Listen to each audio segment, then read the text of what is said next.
making 50, 60 million dollars a year in profit, and now we were down closer to a break even, and we needed to do something. So, it's a long story, the whole thing, but again, disruption is what happened. But this is where I had a transition. This is where the brand building part of my story is going to start, because I knew at this point, I had built a successful public company. We had 500 employees. We had a nice business, but I needed a change. I needed a shift. And many folks that are sitting here today are at a point in their life, maybe, where they're just looking for that extra edge, that extra push. Maybe somebody that can help them, maybe somebody giving some ideas. And I want to talk about a few cool things that happened for me, because I was now getting to a point where I had been to the top of the mountain.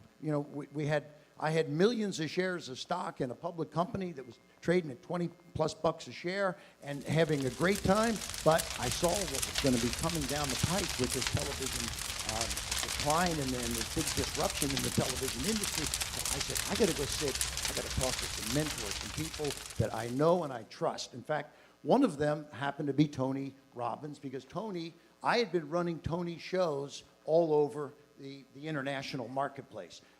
I had, as an international distributor of infomercials, I was able to take Tony, whether it was Tony Robbins or Tony Little or Jack LaLanne or George Foreman, we were running all the infomercials in the industry all over the rest of the world. So I said, Tony, I'm going through this disruption. I also, how many recognize Russell Brunson? Has anyone ever heard of Russell Brunson, the ClickFunnels guy? So I said, I'm going through a transition. I'm going through a disruption. I need some help. And I said, I also went and I hung out with Richard Branson, went down to Necker Island and got an invite. It happened to be Halloween, so we're in a Halloween party there that night. But and here I am, I'm sitting with Richard Branson and talking to all these amazing guys about what I should do, right? And one of the questions I forgot to ask from the very beginning, how many consider themselves entrepreneurs here?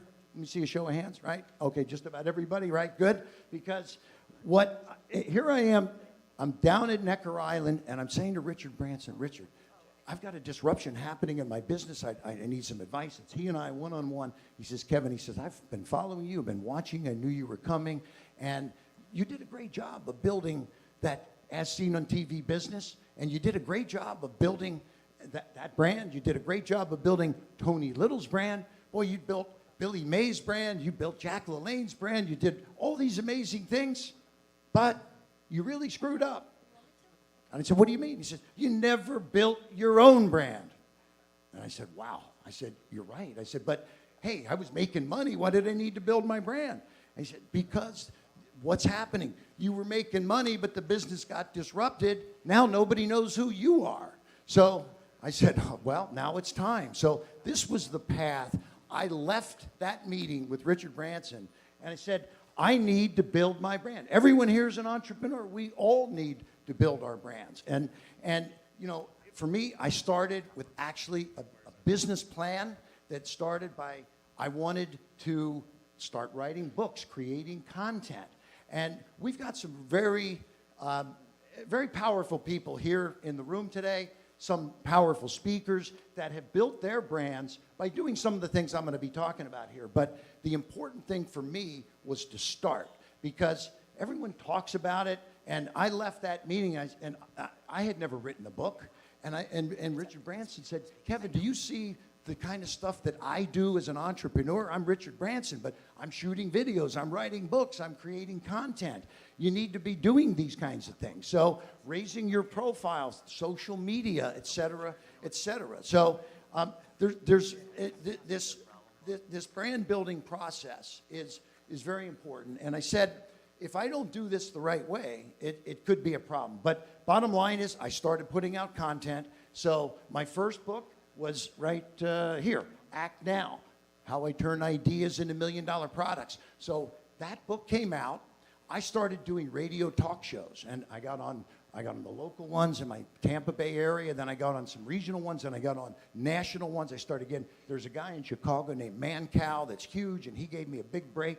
All of a sudden, I went to 50 talk shows, radio talk shows, 100, 125, promoting the book. But that led because this was a brand building experience, that led to getting interviews from newspapers, some magazines, and all of a sudden I was being asked to speak at different trade shows. So I'm speaking at the houseware show, and then I'm speaking at the hardware show, industries that I'm involved with. But because I was building my brand, I was able to connect with the promoters of the events and say, hey, how about having me as a keynote speaker at the next houseware show type of thing. So I created these books. These are my own books, but I also said, how can I put my brand with other people's brands? And so I connected with the Ziglar family. Zig Ziglar had passed away recently. I went to Tom Ziglar and said, this was Zig's one of his most famous books, Secrets of Closing the Sale,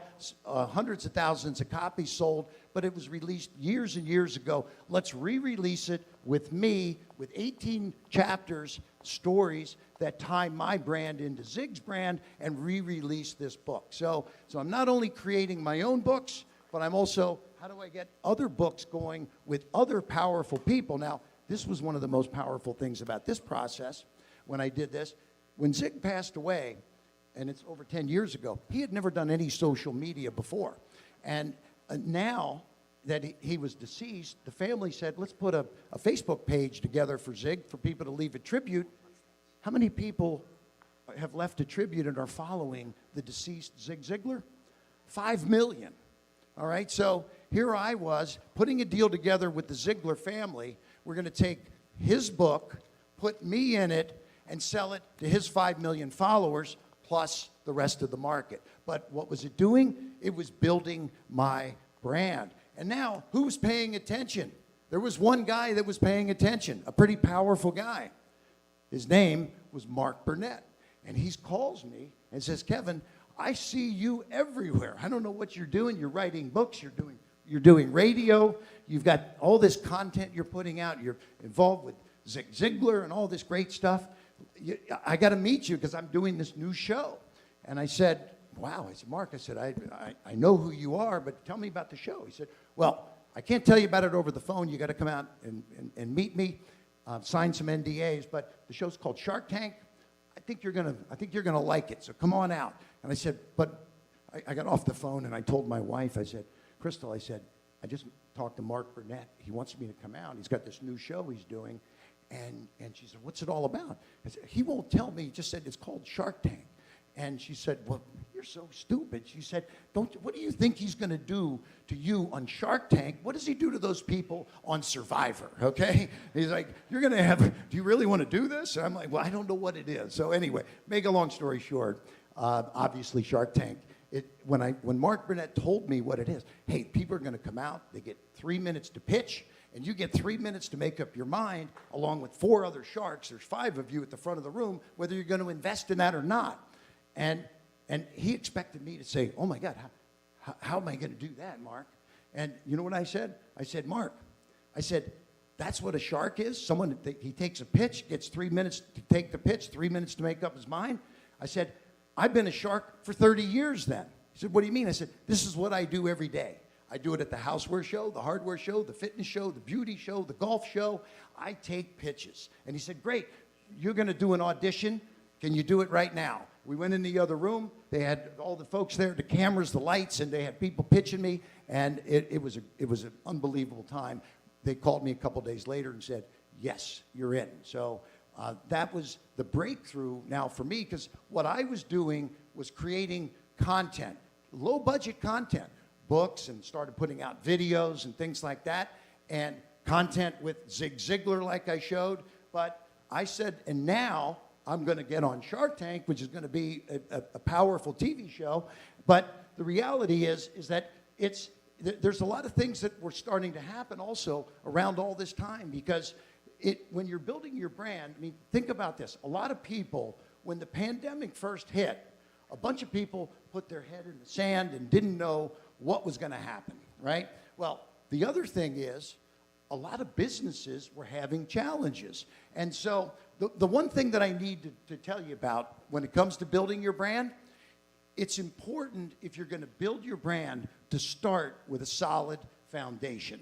Because if you're building your brand, sending people to your website, sending people to Google, and there's a bunch of negative stuff out there, it's pretty crazy how folks don't understand sometimes that there is negative stuff out there. Hey, I woke up one morning, and the pandemic hit, businesses were closing, and one of the companies that Kevin O'Leary and I had done a video for, they actually went out of business. And so the people were upset, and they sued the company, but they also named Kevin O'Leary and myself. And they're like, hey, you were working with these guys. Well, I mean, this is the kind of stuff that I don't know if any of you have had lawsuits, if you've had issues, if there's people that have said stuff about you online. But the bottom line is that I did an audit with a company called Reputation Rhino, because this was bad news for me. Before I'm going to build my brand, I got to get out there and make sure. And in a study recently, 78% of respondents said that they look online and they're going to make a decision based on what they see online. And if they see the wrong stuff, they're gone. So bottom line is building a brand is important, but you start by cleaning up anything that might exist first. So I actually got involved with Reputation Rhino, and sort of like they helped me, so I said I want to be an investor and a partner. And Dave Folk, raise your hand over there. Dave's here, my partner from Reputation Rhino. So thank you for being here, Dave. And in an audit, I mean, it's unbelievable the things that I didn't even know. I mean, yeah, I've been an entrepreneur for 40 years, but there's so much stuff that you don't really even know might exist that I just highly recommend that you check out an audit, because you're going to learn some amazing things. And if you're going to build the brand, start with the best foundation you